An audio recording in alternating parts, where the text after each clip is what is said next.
मैं Ravi Kumar public inter college से। हमारा टॉपिक चल रहा था चैप्टर 3 वैद्युत धारा। इसमें हमारी हेडिंग थी जो कल बता रहा था मैं, गत्यात्मक प्रतिरोध। गत्यात्मक प्रतिरोध के बारे में मैंने कल पढ़ा दिया था, उसके बारे में हम देखेंगे क्या होता है हमारा गत्यात्मक प्रतिरोध। यदि अनोमीय परिपथ के किसी खंड के वैद्युत विभवांतर में छोटे से परिवर्तन डेल्टा V के कारण उसमें बहने वाली धारा में परिवर्तन डेल्टा I हो तो delta V upon delta I गत्यात्मक प्रतिरोध कहलाता है। तो देखेंगे यदि अनहोमीय परिपथ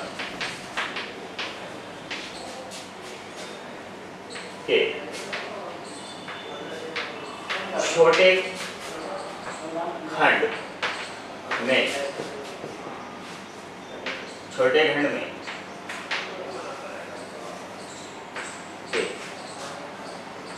वैद्युत विभवांतर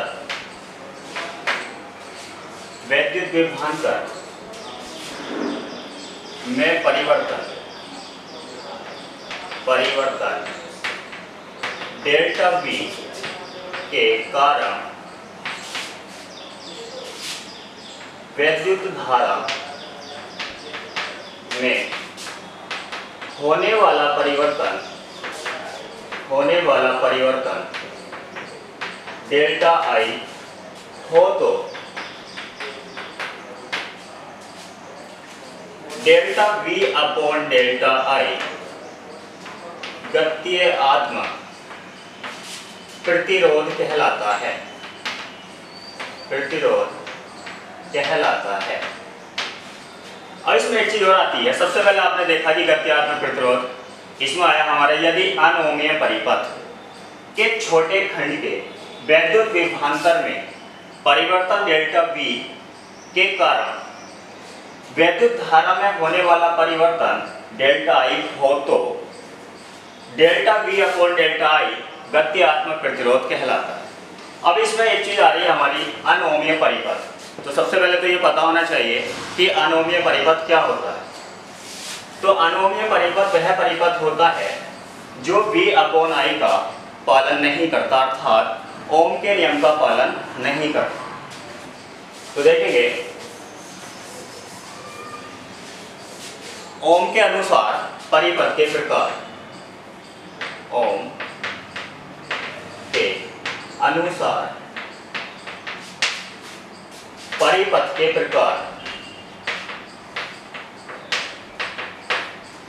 इसमें आता है पहला हमारा ओमीय परिपथ, दूसरा आता है हमारा अनओमीय परिपथ।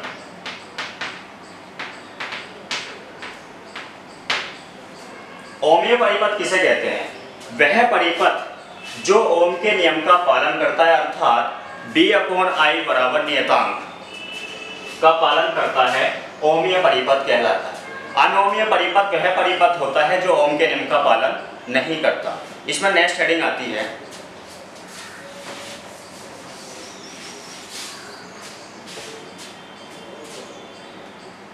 प्रतिरोध की ताप पर निर्भरता, अर्थात किसी प्रतिरोध पर ताप का क्या प्रभाव पड़ता है। इसमें देखेंगे हम पहले लेते हैं धातुओं के लिए,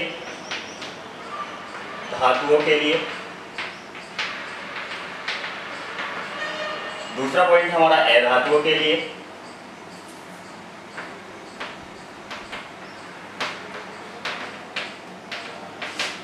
तीसरा है मिश्र धातुओं के लिए,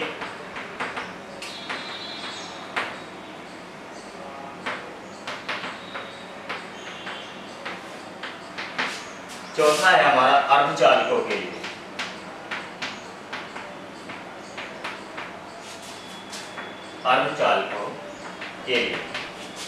इसमें आता है अब कि धातुओं का ताप बढ़ने पर प्रतिरोध पर क्या प्रभाव पड़ता है। धातुओं का ताप बढ़ने पर उनका प्रतिरोध बढ़ जाता है, अर्थात उनकी चालकता कम हो जाती है। उसके बाद हमारा अर्धचालकों, ठीक इसका उल्टा होता है हमारा अर्धचालकों का। अर्धचालकों में क्या होता है कि अर्धचालकों का ताप बढ़ाने पर उनका प्रतिरोध कम हो जाता है जबकि चालकता बढ़ जाती है। उसके बाद आता है इसमें मिश्र धातु। मिश्र धातुओं का प्रतिरोध हमारा ताप बढ़ाने पर बढ़ता है जबकि धातुओं की अपेक्षा यह कम होता है, जबकि धातुओं की अपेक्षा यह कम होता है। फिर इसके बाद आता है इसका डेरिवेशन कैसे करेंगे, देखते हैं।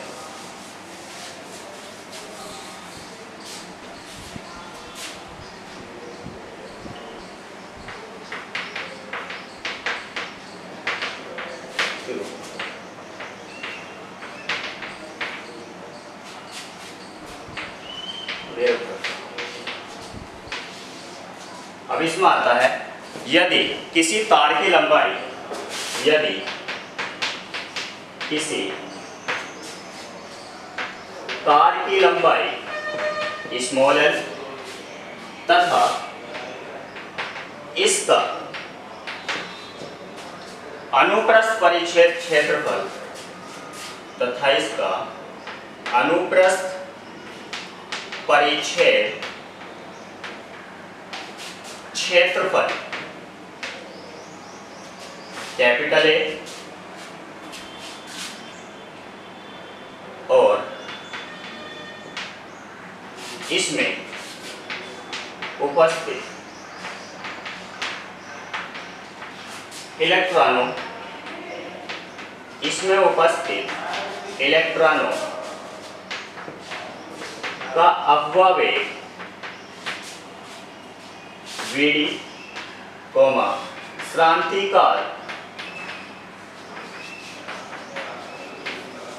श्रांतिकाल तो हो तो। कल जब हम डेरिवेशन कर रहे थे कि अपवावेग के आधार पर ओम के नियम की व्युत्पत्ति, तो उसमें एक हमारा सूत्र आया था R बराबर ml/ne²A। तो ठीक है, तो यहां से देखेंगे कि हमारा क्या था, प्रतिरोध पर ताप की निर्भरता, यानी कि ताप का प्रतिरोध पर क्या प्रभाव पड़ता है। ताप बढ़ाने पर चालकों का प्रतिरोध बढ़ जाता है जबकि अर्धचालकों का प्रतिरोध घट जाता है। मिश्र धातुओं का प्रतिरोध भी बढ़ता है लेकिन धातुओं की अपेक्षा कम। तो ये डेरिवेशन था हमारा, यदि किसी तार की लंबाई स्मॉल एल तथा इसका अनुप्रस्थ परिच्छेद क्षेत्रफल कैपिटल ए और इसमें उपस्थित इलेक्ट्रॉनों का अपवावेग वीडी, श्रांतिकाल तो हो तो हमारा सूत्र आया था कैपिटल R बराबर ml/ne²A। तो हम इसको ऐसे भी लिख सकते हैं, R अनुक्रमणिपाती हो गया 1/2 के। चूंकि हम जानते हैं तो बराबर होता है V d/λ/VRMS। तो बराबर हम जानते हैं कि λ/VRMS, लैम्डा क्या था हमारा माध्यम मुक्त पद, जबकि VRMS थी हमारी वर्ग माध्यम मूल चार्ज। कक्षा 11 में आप इसको निकाल चुके हैं और इसका डेरिवेशन भी हो चुका है। इसमें आगे देखेंगे,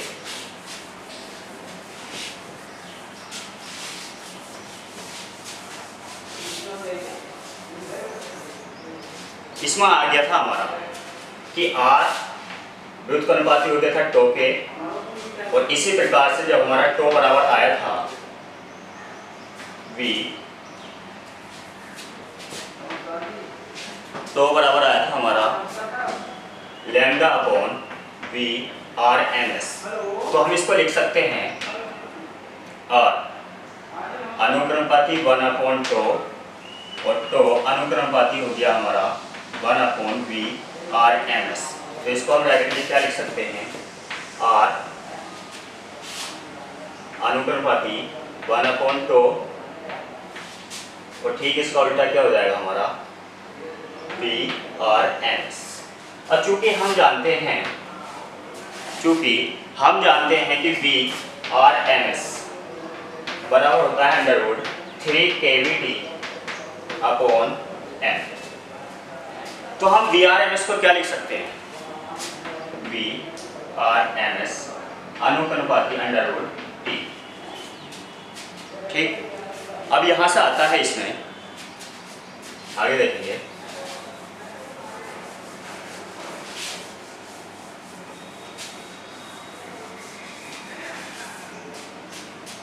जैसे जैसे तार का ताप बढ़ता है, इससे मुक्त इलेक्ट्रॉनों की वर्ग माध्य मूल चाल भी बढ़ती है, जो अभी अभी आया था कि V R M S under root T, यानी कि वी आर एम एस अनुपाती होती है रूट टी के, यानी कि टेम्परेचर के, यानी कि ताप के, कि जैसे जैसे ताप बढ़ता है वैसे वैसे इलेक्ट्रॉनों की वर्ग माध्य मूल चाल बढ़ती है तथा औसत मुक्त माध्य पथ घटता है।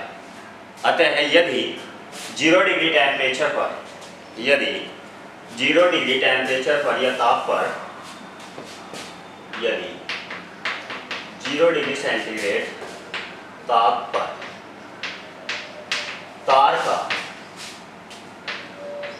प्रतिरोध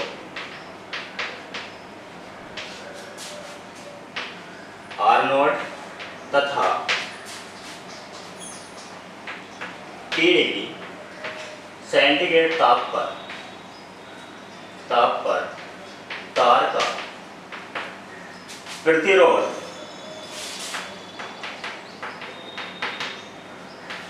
RT हो तो RT बराबर होता है R0 1 प्लस के अल्फा T माइनस के T0। ठीक, ये हो गया हमारा T डिग्री सेंटीग्रेड पर तार का प्रतिरोध, 0 डिग्री सेंटीग्रेड पर तार का प्रतिरोध, जहां अल्फा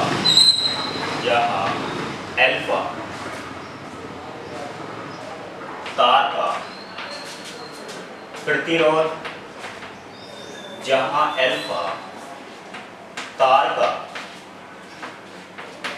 प्रतिरोध